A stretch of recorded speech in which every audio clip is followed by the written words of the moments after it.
Geoffrey Hanoff va dire, vas-tu regarder le film Le Comte de Monte Cristo?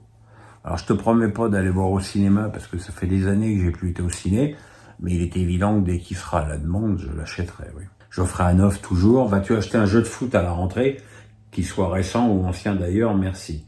Les jeux de foot anciens, je les ai en mémoire dans ma PS5, donc il n'y a pas de problème. En l'état actuel, il est évident que je n'achèterai pas le nouveau EA Sport. Encore une fois, ça n'a rien à voir avec le procès que je leur ai fait et que j'ai gagné, mais parce que le dernier jeu m'a saoulé, tel point que depuis qu'il y a Top Spin, je n'y joue plus du tout. Voilà,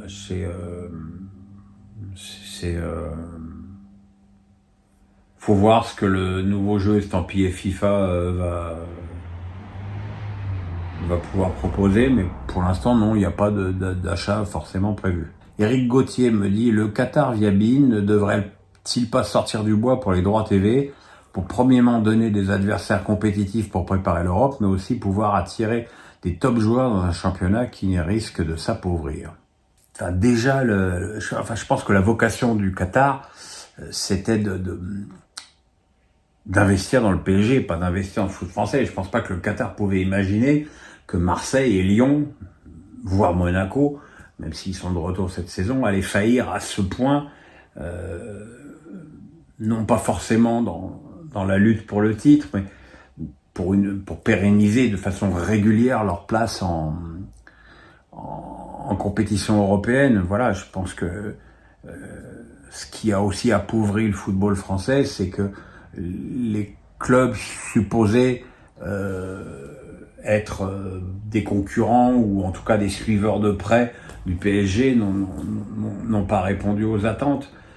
Maintenant, si BeIN vient en bout de ligne à faire une proposition, ce sera de toute façon un tarif qui posera problème aux petits clubs. Donc la situation est quand même très grave.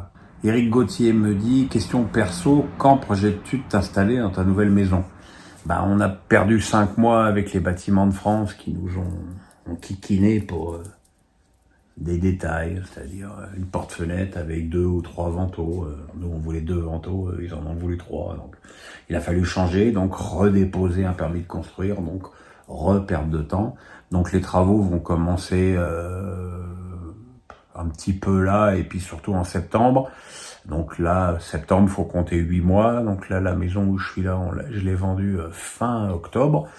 Donc on va louer la maison d'un copain pendant 6 mois. Ça vous permettra d'avoir un nouveau décor derrière moi. Et puis voilà. Et puis dans 8 mois, on aura notre nouvelle maison. Adrien Orgix, nous voulons des Orgix. J'ai vu récemment un extrait d'une de vos interviews avec le psychanalyste Fernando de Amorin. Cet épisode est-il disponible quelque part? Cette interview a-t-elle été plaisante à réaliser? Ouais, c'était pas mal. J'ai pas toujours été très convaincu de là où il voulait m'emmener. Mais l'homme était extrêmement affable. Pour tout te dire, je ne me souviens même plus avec qui j'ai fait ça. Je me souviens même plus dans quel cadre c'était, mais ça doit effectivement être trouvable. Enfin, j'imagine, quoi. À moins qu'il l'ait fait disparaître à cause de mes événements. Thomas Milan me dit, Saliba monte de plus en plus en puissance, match après match dans cet Euro. Penses-tu que ça va être difficile de le garder pour Arsenal une saison de plus, car tous les grands clubs vont se battre pour l'avoir? Alors, qu'est-ce qu'il y a comme club plus grand qu'Arsenal? Et qu'est-ce qu'il y a comme club plus grand qu'Arsenal avec plus de moyens financiers qu'Arsenal?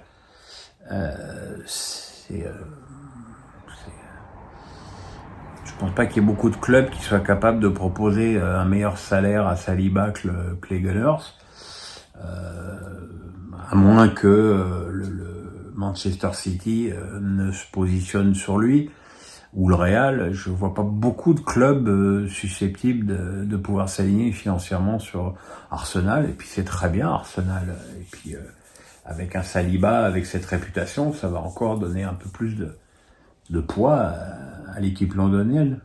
Gaëtan Petit me dit, que devient Neymar? On n'en entend plus parler. Bah, il est comme tous les joueurs blessés des croisés, il fait de la rééducation. Moi, je le suis sur Instagram, donc j'ai de ses nouvelles quasiment tous les jours. Donc, soit on le voit à la salle, soit on le voit dans un casino, soit on le voit avec son petit bébé. Je crois que c'est une petite fille, il me semble que c'est une petite fille. Voilà, il va revenir. Et je pense que vu la brillante prestation de l'équipe du Brésil à la Copa América, sa place l'attend au chaud dès qu'il pourra rechausser les crampons, même avec l'équipe du Brésil. Thomas Guillemin me dit, le jeu de 7 € ressemble à une mauvaise comédie. Une petite question football-cinéma. Tu préfères Coup de tête ou le film 3-0? Bah, il y en a un des deux dans lequel j'ai joué, c'est 3-0. Coup de tête, j'avais fait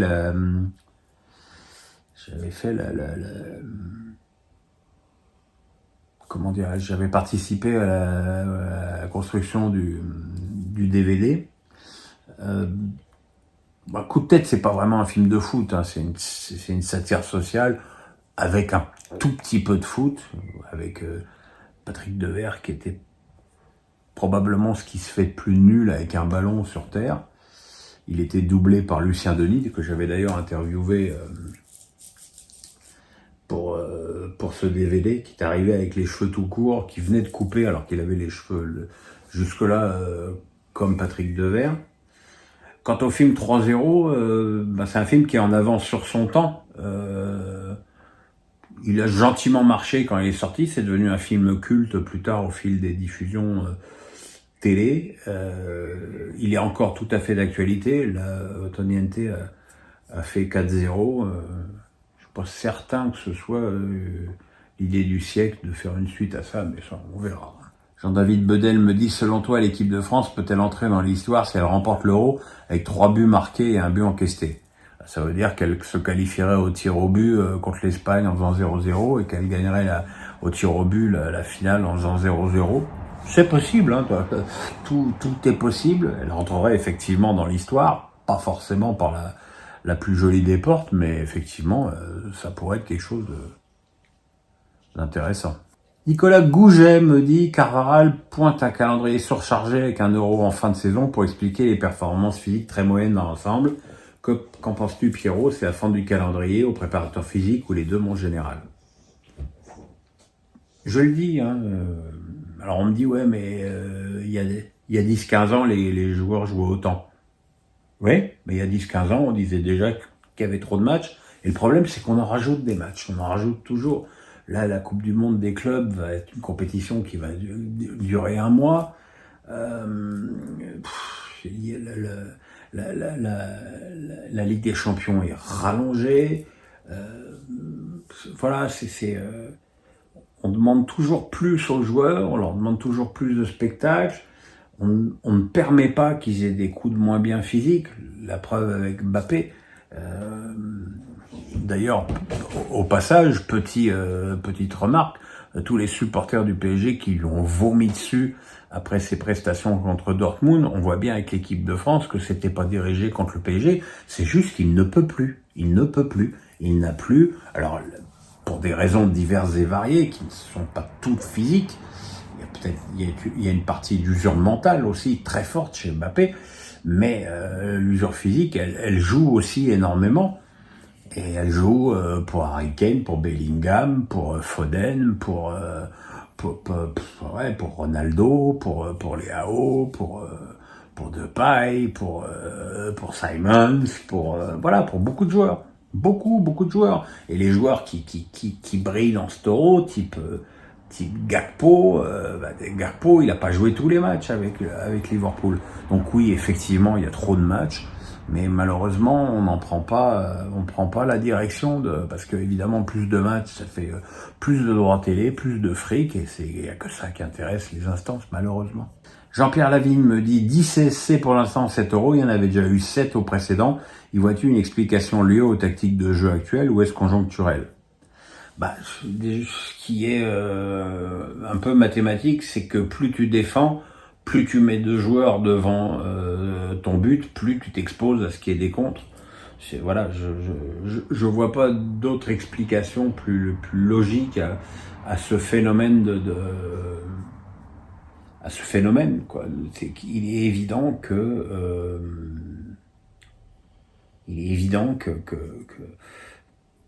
que plus tu mets de défenseurs devant ton but, plus tu t'exposes à ce que le tir soit contré, à ce qu'il y ait une maladresse. Voilà, c'est l'absence de prise de risque des équipes amène probablement cet embouteillage de défenseurs devant le but qui nécessairement implique cette multiplication des contre son camp. Voilà, on se retrouve dès demain soir pour la demi-finale France-Espagne. Merci des